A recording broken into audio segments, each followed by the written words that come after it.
성경 말씀 에베소서 6장 10절에서 13절 말씀 우리 합독하도록 하겠습니다. 끝으로 너희가 주 안에서와 그 힘의 능력으로 강건하여지고 마귀의 관계를 능히 대적하기 위하여 하나님의 전신갑주를 입으라. 우리의 씨름은 혈과 육을 상대하는 것이 아니요 통치자들과 권세들과 이 어둠의 세상 주관자들과 하늘에 있는 악의 영들을 상대함이라. 그러므로 하나님의 전신갑주를 취하라. 이는 악한 날에 너희가 능히 대적하고 모든 일을 행한 위함이라. 아멘. 여러분, 역사적 예수 그런 말을 한번 들어보았습니까? 굉장히 유식한 말 같죠. 영국에서 일어난 자유주의 신학파가 있었습니다. 그들이 말한 것이 주제가 역사적 예수인 것입니다. 이렇게 말하지요. 예수는 세상에서 지금까지 알려준 가장 위대한 종교적 서성이었다. 예수의 말씀을 귀담아 듣고 그의 모범을 따라서 행하려고 힘써서 노력하면서 그를 따르도록 하시오. 그러면 여러분은 훌륭한 그리스도인이 될 것입니다. 기독교 교리에 대하여서는 신경을 쓸 필요가 없습니다. 이런 주제예요. 여러분, 이 말이 맞습니까? 이렇게 해서 이 기독교를 도덕 종교, 윤리 종교로 축소시켰습니다. 예수님은 역사적 예수로 이 땅에 오신 것이 아니에요. 예수는 죄인을 불러서 회개시키고 죄를 대속하기 위하여서 이 땅에 오셨죠.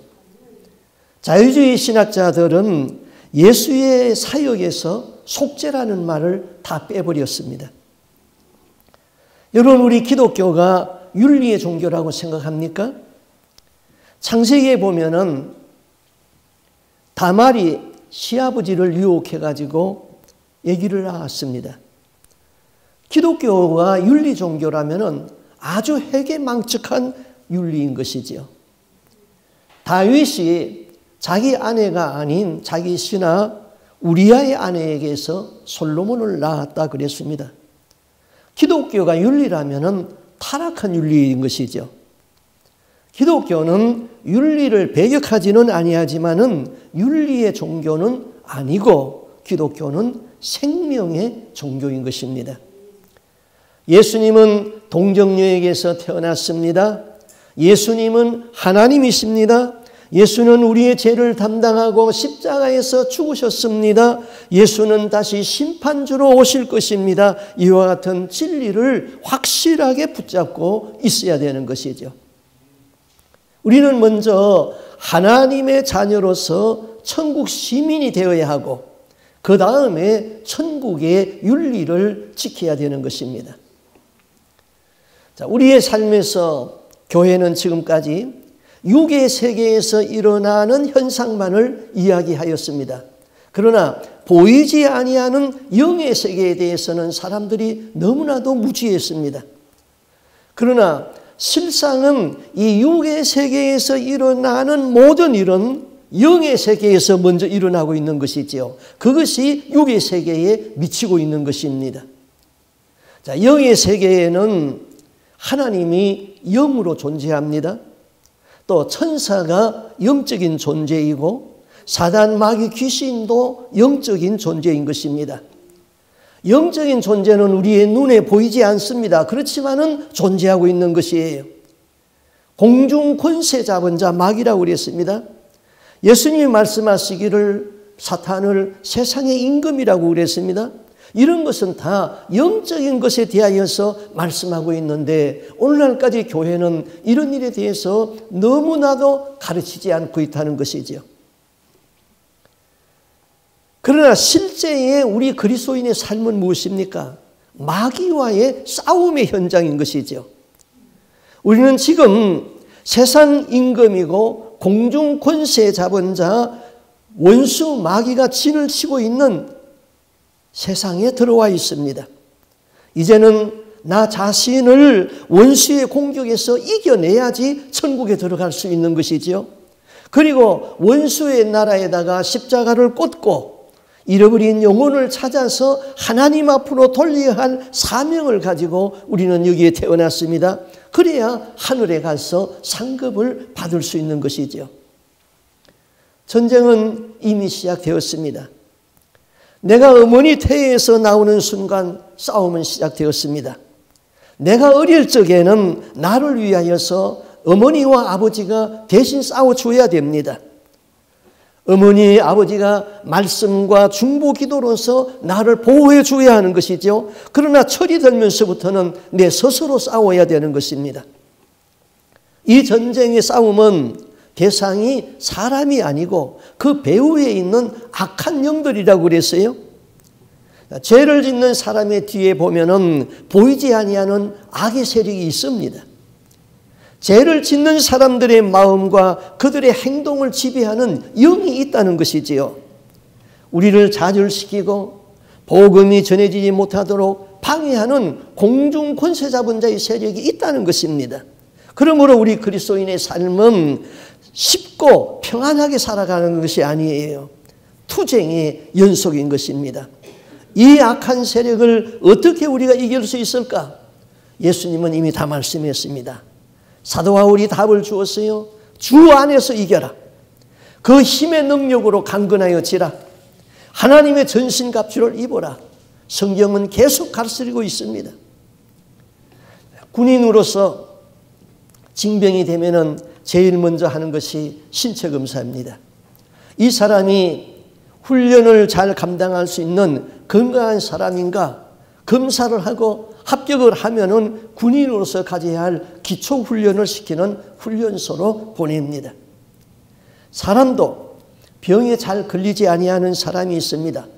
면역력이 건강한 사람은 병에 잘 걸리지 않습니다. 면역력이 약해지게 되면은 온유월에는 개도 걸리지 아니한다는 감기를 온유에도 걸리게 되는 것이죠.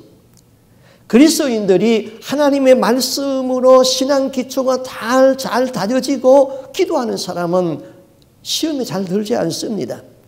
주 안에서 그 힘의 능력으로 강건하여지고. 어떻게 강건해질 수 있습니까? 어떤 어려운 시험이 왔습니다. 그런데 신앙의 기초가 잘 된 사람들은 그 시험을 넉넉히 이기고 하나님이 기뻐하는 사람이 되고 하나님의 약속한 복을 쟁취해서 받는 것이지요. 그런데 어떤 사람은 그냥 무너지고 맙니다. 죄짓고 근심하고 성령이 탄식하는 사람이 되는 것이죠. 창세기에 소개되어진 요셉의 삶을 보겠습니다. 요셉이 애굽의 보디발 경호실장 보디발의 집에 노예로 팔렸습니다. 요셉의 용모가 아주 준수했다고 그랬습니다. 보디발이 왕궁에 출근하고 없으면 보디발의 아내가 날마다 유혹을 합니다. 어느 날 요셉이 보디발의 아내가 있는 집에 공무로 갔다가 보디발의 아내가 요셉의 옷을 잡고 유혹을 합니다. 나와 동침하자. 이 집에는 아무도 없다. 너와 나뿐이다. 보디발이 요셉의 옷을 붙잡고 놓아주지를 않습니다. 그때 요셉이 뭐라고 말합니까? 내가 어찌 이 큰 악을 행하여 하나님께 덕지하리이까? 그리고는 옷을 벗어 던져버리고는 도망쳐 나왔습니다. 요셉은 하나님 앞에서 자신을 보았습니다. 하나님을 실망시키지 않으려고 했습니다. 요셉은 그의 삶이 의전의식, 내가 하나님 앞에 있다는 그 의식을 가지고 삶을 살았던 것이죠. 하나님은 그러한 요셉을 신뢰했습니다. 보디발 집의 청지기가 아니라 당시 세계를 제패했던 애굽 나라의 총리 대신이 되어서 청지기가 되어서 온 나라를 다스렸던 것이죠. 제 친구 중에 김만식 목사라는 선교사가 있습니다. 그분이 쓴 선교수기 헤란강의 어부, 아주 읽어볼 만한 책입니다. 재미도 있고 내용도 아주 참 좋습니다. 이분이 어느 날 군대에 갈 나이가 되어가지고 해병대에다 지원했습니다. 그래서 해병대에서 이제 분대 병력이 한 10여 명이 한꺼번에 외출을 했대요. 그런데 선임하사가 각 방마다 여자를 하나씩 다 넣어놓고는 하룻밤을 여자들과 자고 오라고 그랬습니다. 그래서 이 친구도 방을 하나 배정받아가지고 방에 들어갔습니다.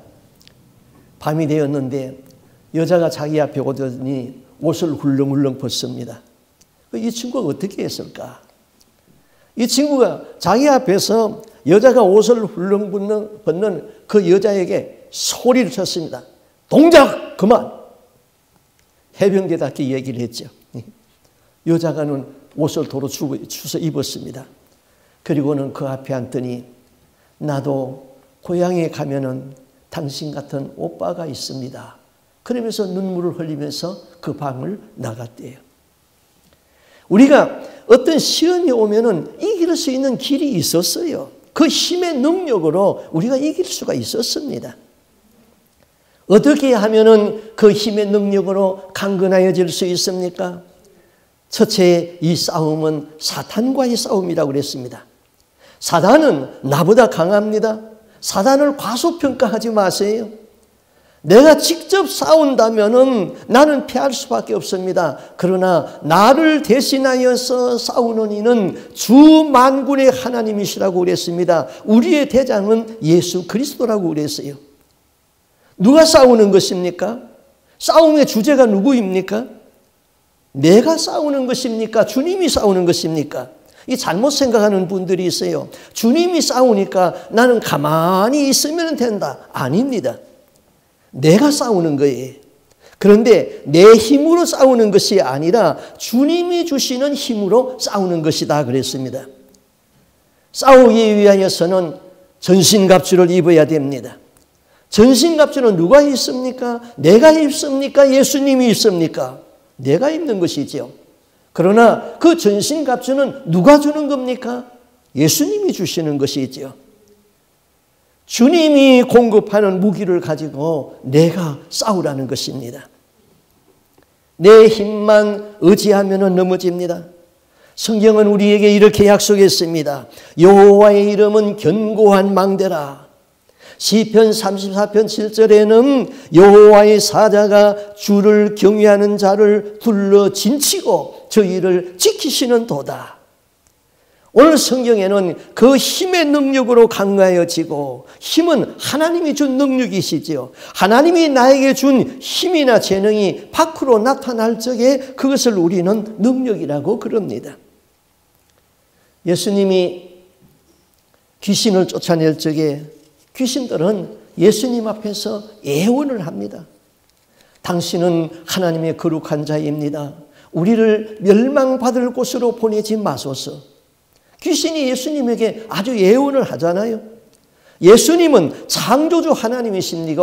귀신은 피조물인 것입니다.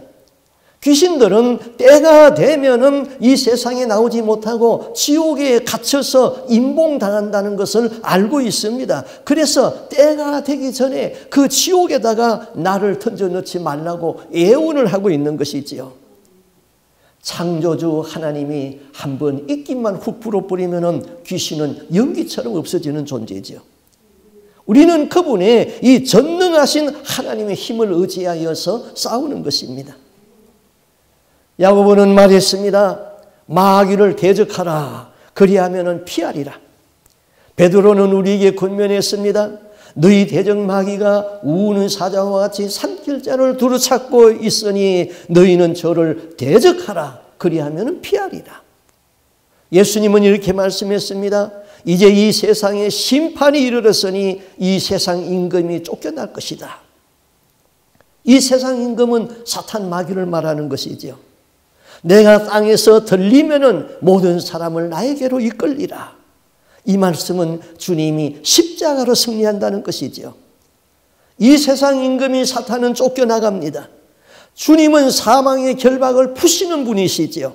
주님은 마귀와 그 졸개들을 무적의에다가 가둘 수 있는 권세를 가지신 분입니다. 왜 내가 주 안에서 그 힘의 능력으로 강건하여지는 것에 관심을 가져야 합니까? 에베소서 6장 13절에 이렇게 말합니다. 이는 악한 날에 너희가 능히 대적하고 모든 일을 행한 후에 서기 위함이라. 악한 날이 있어요, 여러분. 마귀가 우리를 넘어뜨리려고 시험하는 악한 날이 있습니다. 악한 날에 마귀는 여러분이 가는 곳을 부지런히 쫓아다니면서 여러분 안에 들어가려고 틈을 찾고 있는 것이지요. 불화살을 쏘고 있습니다. 그래서 우리는 날마다 기도로 무장하고 깨어 있어야 되는 것입니다. 주님이 우리에게 가르쳐주신 기도문처럼 악에서 구하옵소서 그렇게 기도하라고 가르쳐 주셨잖아요. 그래서 우리는 그 기도를 그냥 주기도문으로 외우는 것이 아니라 우리의 기도 속에 악에서 구하여 주옵소서 하고 기도해야 되는 것입니다. 세상 사람은 죽음 뒤에 무엇이 있는가를 알지 못합니다.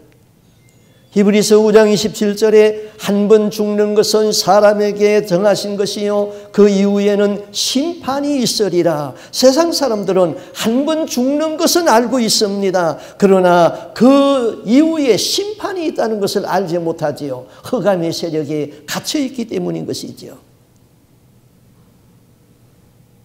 마귀는 그 포장을 잘하는 아주 명수인 것입니다.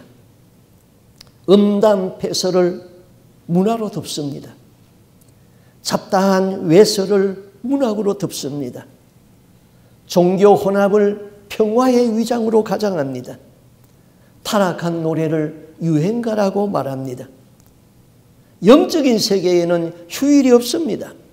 성경은 마귀에게 대하여서 이렇게 표현했지요. 삼킬 자를 두루 찾고 있는 우는 사자라고 표현했습니다. 예수님은 베드로에게 사단이 너를 어떻게 시험할 것인지 사단이 너를 밀 까부르듯이 너를 청구했다 그랬습니다. 하나님은 사탄이 범죄할 적에 즉시 멸할 수 있었습니다. 그런데 그렇게 하지 아니하시고 사탄의 활동을 제한적으로 허용을 했습니다. 사단은 자연재해를 일으킬 수가 있지요. 자, 우리가 죄를 지으면은 사단은 하나님 앞에 참소한다 그랬습니다. 하나님은 죄를 지은 사단에게 죄를 짓는 사람에게 금세 심판하는 것이 아니에요. 회개할 수 있는 기회를 허락해 줍니다. 그 기회를 놓치게 되면은 죄의 깨미가 차게 되죠. 여러분 어렸을 적에 고기를 잡으러 가면은 그때는 뭐 바구니 같은 것이 없으니까 그냥 시냇가에서 고기를 잡아가지고 뭐 집 같은 데다가 풀 같은 데다가 고기를 잡아서 꿰기 시작합니다. 그게 꿰미예요. 그래서 꿰미가 다 차면은 위에 들고 이렇게 오죠. 죄의 꿰미가 있습니다. 내가 짓는 죄를 회개하지 아니하면은 꿰미가 차곡차곡 차게 되죠. 그 꿰미가 다 차는 날 하나님이 정한 그 어느 정량에 딱 정하는 날 그때는 사탄이 그냥 잽싸게 채가지고 가버리는 것이죠. 그건 영적인 일이에요. 영적인 일이죠. 사탄이 낚아채면은 그때부터는 어떻게 됩니까? 그때부터는 재난이 일어나는 것이죠. 그것은 이제 현실적인 일이 되는 것이죠. 사건이 터지고 병이 일어나고 문제가 생기기 시작합니다. 우리는 영적인 일과 이 세상의 일을 잘 구분을 못하는데 이 세상의 일이 터지기 전에 영적인 세계에서 사단의 세계에서 먼저 일이 일어납니다.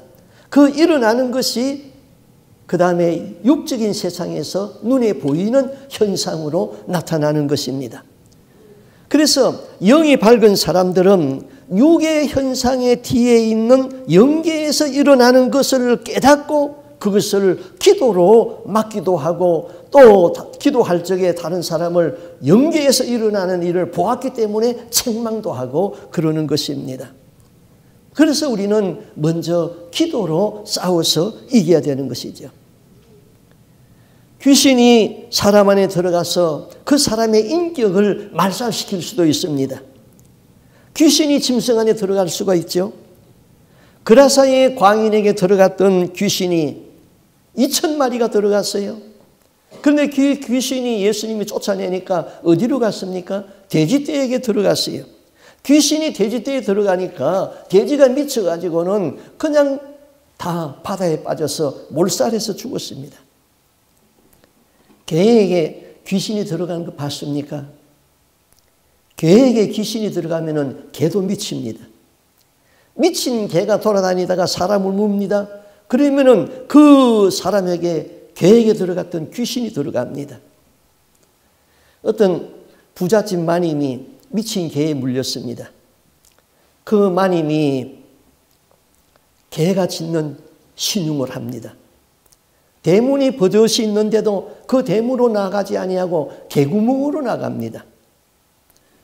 그리고 밥을 갖다 주면은 수저가 있는데도 그 수저를 사용하지 아니하고 입으로 밥을 핥아 먹습니다. 사람을 보면은 개처럼 끙끙거리고 조금만 괴롭히면은 그냥 물르고 달려듭니다. 그래서 의학적으로는 그것을 광견병이라고 하지만은 성경적으로 보면은 개에게 들어갔던 귀신이 그에게 들어갔던 것이죠. 사람에게 귀신의 영이 들어가면은 비록 미치지는 않는다 하더라도 세속화되어 가지고 짐승의 수준으로 살아가는 것입니다. 그러다가 지옥으로 가는 것이죠. 사람에게 하나님의 영 성령이 들어오면은 새 사람이 되고 하나님의 뜻을 준행하고 거룩하게 살다가 천국에 들어갑니다. 여러분, 내 안에 귀신이 들어오도록 허용을 해야 되겠습니까? 아니면은 성령을 모셔야 되겠습니까? 귀신은 우리의 마음을 혼미하게 합니다. 정신이 혼미하여지면은 제정신이 아니지요. 고린도후서 4장 4절에 이 세상 신이 귀신이죠.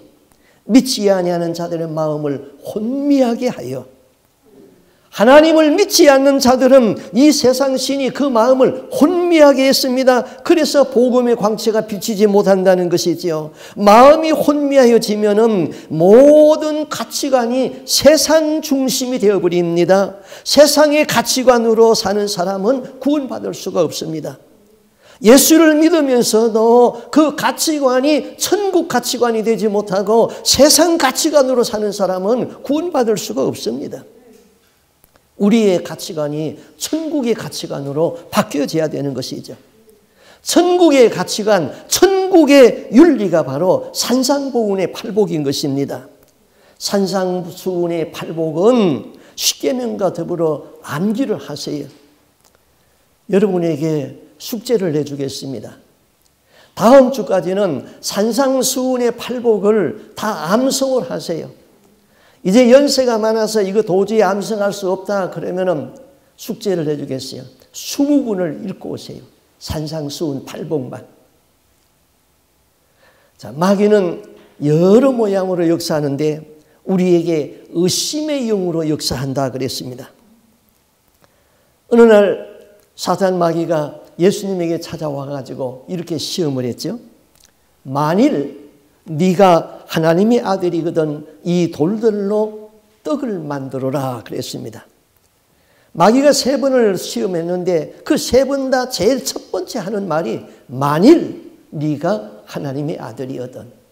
하나님의 아들이라는 것을 인정했습니다. 인정했는데 만일하고 조건을 붙였습니다. 의심의 영이죠. 성경에 위대한 사람이 세례 요한입니다. 여인이 낳은 자 중에 가장 큰 자라고 예수님이 칭찬했습니다. 왜 세례 요한이 여인이 낳은 자 중에 가장 큰 자가 될 수 있습니까?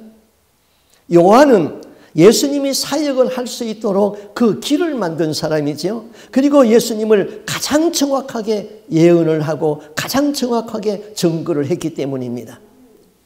그런데 세례 요한이 옥에 갇혔습니다. 그 옥중에서 제자들을 통하여서 예수님의 사역을 다 듣습니다. 그때 요한이 자기 제자들을 예수님에게 보내어서 이렇게 물었습니다. 마태복음 13장 3절에 보면은 오실 그이가 당신입니까? 우리가 다른 일을 기다려야 합니까? 요한의 질문은 이런 뜻이에요. 당신이 갈릴리에서 하고 계시는 일이 무엇입니까? 왜 예루살렘으로 오셔서 왕이 되어서 큰 군대를 일으키지 않습니까? 당신이 하는 사역은 그저 몇 사람의 제자들을 불러놓고 그것을 가르치는 일이 전부입니까? 당신이 정말 하나님이 보내신 메시아가 맞습니까? 그런 질문이었어요.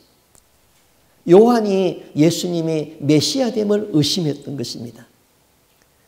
마태복음 11장 4절 5절에 예수님이 이렇게 대답을 합니다. 예수께서 대답하여 가라사대 너희가 가서 듣고 보는 것을 요한에게 말하라. 소경이 보며 안전뱅이가 걸으며 문둥이가 깨끗함을 받으며 기머리에 기가 풀려서 들으며 죽은 자가 살아나며 가난한 자에게 복음이 전파된다고 하라. 내가 성경에 약속한 메시아라는 것을 밝혔습니다. 예수님이. 그리고 그 뒤에 예수님이 요한에 대하여서 하시는 말씀이 무엇입니까? 마태복음 11장 6절에 보면은 누구든지 나를 인하여 실족하지 아니하는 자는 복이 있도다 그랬습니다. 요한이 예수님을 이제까지 잘 증거했는데 감옥에 갇혀 있는데 그걸 꺼내지 아니하고 예수님의 메시아성을 의심했던 것이지요. 예수님은 세례 요한에 대해서 두 가지를 말씀하세요. 첫째는 여자가 낳은 자 중에 가장 큰 자다. 그 다음 두 번째는 천국에서는 지극히 작은 자도 저보다 더 크다 그랬어요. 우리 성경 마태복음 11장 10절 말씀을 한번 같이 읽어보겠습니다. 이 말씀을 제대로 해석할 수 있으면 여러분이 성경을 제대로 보고 있는 것이죠. 제가 읽겠습니다. 성경 찾았으면 여러분 한번 같이 보세요. 마태복음 11장 10절 기록된 바 보라 내가 내 사자를 네 앞에 보내노니 저가 네 길을 네 앞에 예비하리라 하신 것이 이 사람에 대한 말씀이니라. 이걸 제대로 해석할 수 있을까요?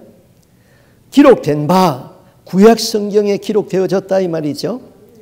내가 누구지요? 여호와 하나님이 누구요? 여호와 하나님이 내 사자를 네 앞에 보내노니 사자는 누구지요? 요한이지요.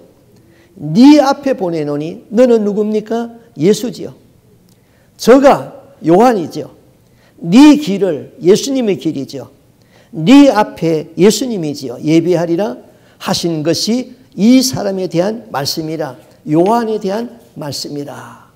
다시 한번 이 성경을 대입해서 읽어보겠습니다. 구약 성경에 기록되어진 바 보라 나 여호와 하나님이 나의 사역자 요한을 보내노니 요한이 예수의 길을 예수 앞에서 예비하리라 하신 것이 이 사람 요한에 대하여서 말씀하신 것이라. 예수를 바르게 증거하고 예수님이 걸어가신 길을 만들어 놓은 분이 요한이기에 예수님은 이렇게 칭찬했습니다. 내가 진실로 너희에게 말한다. 여자가 낳은 자 중에 세례 요한보다 큰 이가 일어남이 없도다. 그는 그러나 천국에서는 극히 작은 자라도 저보다 크니라. 이거 좀 이해가 잘 안 되죠? 여자가 낳은 자 중에 세례 요한보다 큰 이가 없습니다. 그런데 그 뒤에 말이 이상하잖아요. 그러나 천국에서는 극히 작은 자라도 저보다 크니라.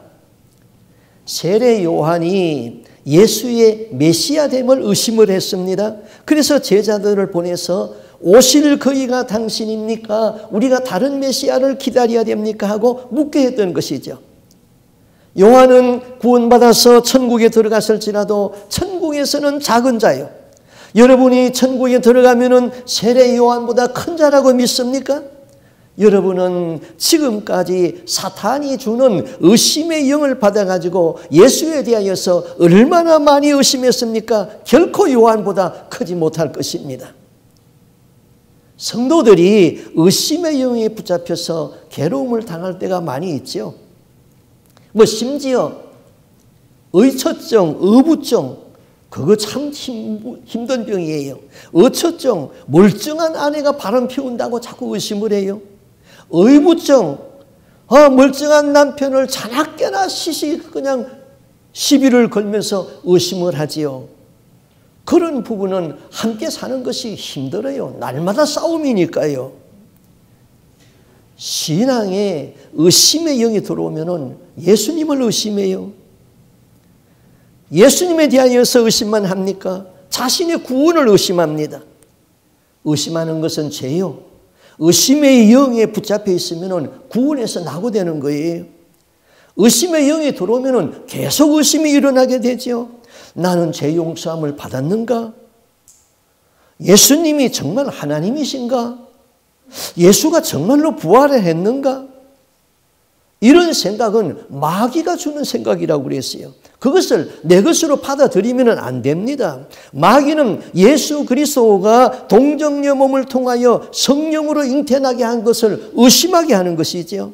마귀는 예수 그리스도가 십자가에서 죽음에서 부활하셨다는 것을 의심하게 하는 것이죠. 마귀는 네가 예수 그리스도를 믿고 구원받았다는 것을 의심하게 하는 것이지요. 예수가 십자가에서 피를 흘려서 내 죄를 씻어주신 것을 의심하게 하는 것입니다. 그 의심의 영에 붙잡혀 있으면 구원받을 수가 없는 것이지요. 의심이 들어올 적에 즉시 예수의 이름으로 물리쳐야 됩니다. 그리고 신앙 고백을 해야 되는 것이죠. 이렇게 명령을 하세요. 신앙은 실제인 것입니다. 나를 의심하게 하는 귀신은 예수의 이름으로 명하노니 떠나라. 나는 예수 그리스도를 믿는다. 주는 그리스도시요 살아계신 하나님의 아들이다. 그리고 사도신경을 고백하세요. 우리의 신앙은 형이상학적인 것이 아니에요. 우리의 삶에서 실제로 적용하고 그렇게 해야 되는 것이죠. 마귀는 인격을 가지고 있는 존재입니다. 그 인격이 선하지 못하고 악한 인격을 가지고 있는 것이죠. 마귀가 예수님을 시험했습니다. 그때 예수님은 이 사탄 마귀를 향하여서 사람에게 말하듯이 말했어요. 사단아 물러가라 그랬어요. 사단이 인격이 있기 때문에 물러가라고 한 거예요. 어떤 허공을 향하여서 말한 것이 아니에요. 사단은 인격을 가지고 있기 때문에 환영하면 들어오고 대적하면 떠난다고 성경은 그렇게 했습니다. 사단은 귀신은 의심의 영으로 우리에게 역사하고 있는 것이죠. 그 다음 이 사탄 귀신은 미혹의 영을 합니다. 미혹의 영으로 일합니다. 그런 미혹의 영으로 가르치고 있다고 그랬어요. 미국 동부에 극심한 눈보라가 치고 있었습니다. 그리고 천천히 움직이는 그 기차 안에 갓난 아기를 안은 한 승객이 있었습니다.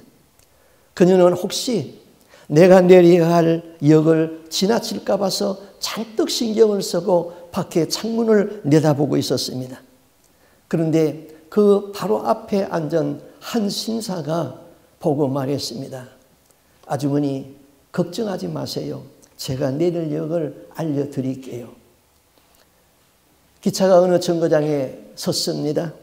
그 신사가 말합니다. 아주머니 여기가 내릴 기차역이에요. 어서 내리세요. 그러니까 이 아주머니는 아기를 안고 몇 번이고 감사하다 가면서 그 역을 내렸습니다. 그런데 그 기차가 다음 정거장에 가서 내렸을 적에 신사는 자기의 머리를 쥐어뜯으면서 막 울부짖었습니다. 그 아주머니가 내릴 역은 그 역이었습니다. 그런데 기차가 간이역에 잠깐 섰는데 그것을 모르고 거기서 내리라고 했습니다. 그 다음 날 그 간이역에는 사람이 살지 않는 곳이었습니다. 그 다음 날 그 여인은 어린 아기를 안고 눈보라 가운데서 얼어 죽고 말았던 것입니다. 얼마나 안타까운 비극입니까? 이런 일은 우리의 삶에서 지금 일어나고 있습니다. 제대로 된 진리를 가르쳐 준다고 하면서 변질된 교리를 가르침으로 영혼을 지옥에 떨어지게 하는 일들이 얼마나 많이 있습니까? 영혼을 병들게 하고 영혼을 죽이는 종교들이 우리 주위에 많이 있습니다. 그러므로 우리는 신앙을 택할 적에 종교를 선택할 적에 신중을 기하고 자기의 영혼 관리에 신중을 기해야 되는 것이죠. 디모데전서 4장 1절에 그러나 성령이 밝히 말씀하시기를 후일에 어떤 사람들이 믿음을 떠나서 미혹하게 하는 영과 귀신의 가르침을 쫓으리라. 미혹하는 영과 귀신의 가르침을 쫓으리라. 사람이 미혹의 영에 잡힘에 되면은 상식이 통하지 아니하는 궤변스러운 말을 진리로 믿어버립니다. 어느 날 신문에 보니까 신천지의 신학생들이 졸업을 하는데 다 젊은 이쁘고 아주 잘생긴 여자들, 건장한 남자들이 학사모를 쓰고 졸업하는 것을 보고 참 통탄을 했어요. 신천지에서는 계시록에 기록한 14만 4천 명을 구원받을 수 있는 문자적인 수로 보고 이 땅에서 신천지 교리를 믿는 14만 4천 명이 채워지면은 그들의 육체가 영원히 죽지 않는다고 그렇게 가르치고 있습니다. 그래서 그들은 육체가 영생하기 위하여서 14만 4천을 채우기 위하여서 열심히 전도합니다. 그러나 오늘날까지 육체 영생이라는 그런 종교는 없습니다. 사람은 누구나 다 죽게 되어 있는 것이지요. 그러면 14만 4천이 또 다 채워지면 어떻게 합니까? 그 다음에는 또 다른 말로 바꾸는 것이지요. 14만 4천은 구원받는 수이지만은 문자적인 수가 아니라 상징적인 수인 것입니다. 그 숫자를 문자적으로 그대로 해석하면 아니 되는 것이지요. 구약과 신약의 성도들이 구원받을 수 있는 상징적인 수인 것입니다. 그런데 이런 진리를, 이런 궤변을 진리라고 믿고 있는 것이 문제지요. 다 미혹의 영에 빠져서 귀신의 가르침을 쫓고 있기 때문인 것입니다. 이단에 빠진 사람들은 미혹의 영에 붙잡혀 있습니다. 우리가 성령의 충만이 되지 않아서 세상의 것에 마음을 빼앗기는 순간 미혹의 영에 붙잡히게 되는 것이지요. 미혹을 받지 아니하고 성령 충만이 되기 위하여서는 세상의 것을 내려놔야 됩니다. 돈, 명예, 권력, 세상적인 취미 다 내려놓고 오직 예수님만 붙잡고 예수님이 걸어가신 좁은 길을 걸어가려고 힘쓰고 애써야 됩니다. 예수님은 경고하기를 힘쓰고 애써도 들어가지 못할 자가 있다고 그랬어요. 그러니 우리는 경성해야 되는 것이죠. 사도 요한은 오직 영들이 하나님에게 속해 있는가 분별하라고 요한 1서요 4장 1절에서 그렇게 말했죠. 자, 제가 천주교의 교리를 읽어드리겠습니다. 여러분 어디가 틀렸는지 여러분이 좀 분별하고 찾아낼 수 있기를 바랍니다. 천주교의 주장이에요. 여러분이 할 일은 오직 하나, 즉 어머니 교회로 돌아오는 일뿐입니다. 교회는 여러분의 문제를 맡아줄 것입니다.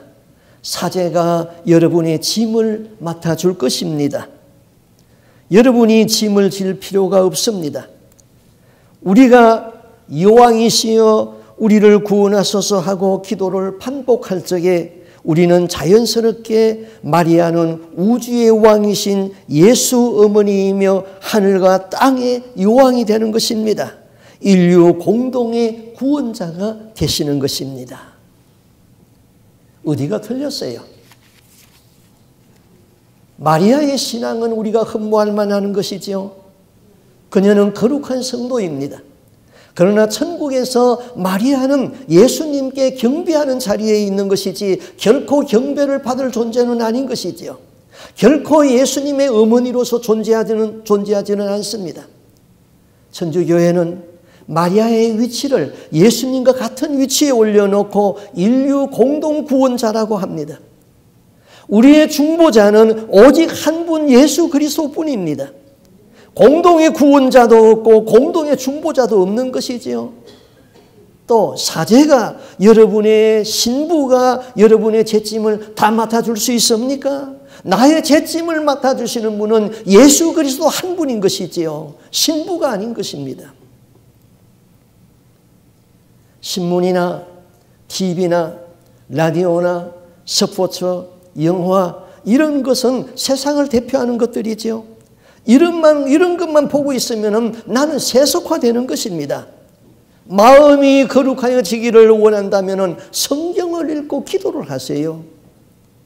내가 기도하는 기도의 영역이 영의 세계에서는 나의 영에 활동하는 범위인 것입니다. 이거 굉장히 중요한 말인데요. 내가 기도하는 영역은요, 영의 세계에서는 내 영이 활동하는 영역인 것입니다. 예를 들어 볼까요? 나의 기도는 오직 내 자녀들 뿐이다. 5분이면 기도 다 끝나지요. 영의 세계에서 나의 영의 활동은 내 주위와 내 자녀뿐입니다. 그 외의 세계는 깜깜합니다. 기도의 영역을 넓히고 기도가 깊어져야 되는 것이죠. 영의 세계가 형통해야 육의 세계가 형통하는 것입니다. 천국을 기도하고 선교사들을 위하여서 기도하고 국가를 위하여서 기도하고 교회를 위하여서 기도하고 중보 기도를 해야 되는 것이지요. 그 영의 세계가 형통해지면은 자녀들을 위하여서 기도하는데 영의 세계에서 있는 자녀들의 문제를 다 해결해 버리면은 육의 세계의 자녀들은 형통해 버리는 것이지요. 그래서 중보 기도가 필요한 거예요. 육의 세계에 일어나는 일들이 먼저는 영의 세계에서 일어나고 있다는 것이죠. 그거를 기도로서 감지하는 것이죠. 여러분이 이런 말을 이해하려는지 모르겠어요. 교회는 너무나도 영의 세계에서 무지했습니다. 가르치지 아니했습니다. 사단의 세계에 대해서 무지했습니다. 가르치지 아니했습니다. 그래서 번번이 사단과 싸우면서 실패하고 울고 돌아오는 것이지요. 히브리서 11장은 믿음의 거장들, 세상을 이긴 사람들의 기록입니다. 아벨, 노아, 아브라함, 야곱, 모세, 다윗, 그들은 세상에 살면서 세상을 이긴 사람들이라고 그랬습니다. 그들은 이 세상은 잠깐 지나는 나그네로 알고 오직 천국의 소망을 두고 사는 사람들입니다. 이 사람들은 세상이 감당하지 못한 사람들이라고 히브리서 기자는 그렇게 정의했습니다. 그들은 이 세상에 살면서 저 세상을 준비한 사람들입니다. 우리는 행복하기를 원합니다? 아닙니다. 우리는 거룩하기를 원해야 됩니다. 무엇으로 거룩하여질 수 있습니까? 하나님의 말씀과 기도로 거룩하여진다고 그랬습니다. 말씀을 가까이 하면은 말씀이 우리를 거룩하게 하고 말씀이 우리를 이기게 하는 것입니다. 예수 안에서 그 힘의 능력으로 강건하여지고 날마다 이기며 사는 우리의 삶이 될 수 있기를 바랍니다. 아멘. 기도하겠습니다.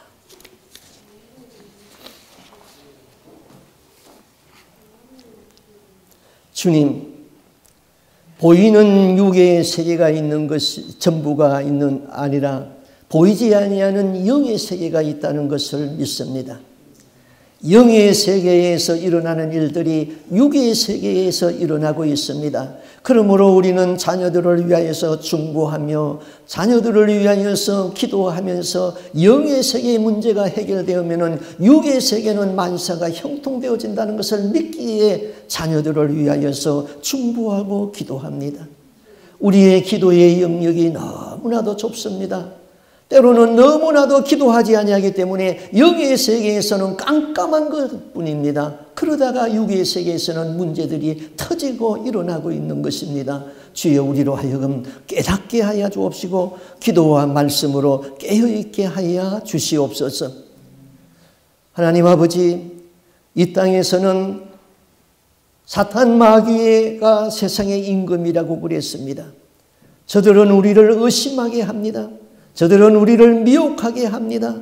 이제 예수 안에서 예수의 이름으로 이길 수 있도록 능력을 허락하여 주옵소서. 예수의 이름으로 명령하게 하여 주옵소서. 영성이 있어서 영의 세계를 먼저 깨닫게 하여 주옵시고 십자가로 승리하게 하여 주옵시고 예수의 피권세로 우리가 날마다 승리할 수 있도록 우리에게 능력을 허락하여 주옵소서.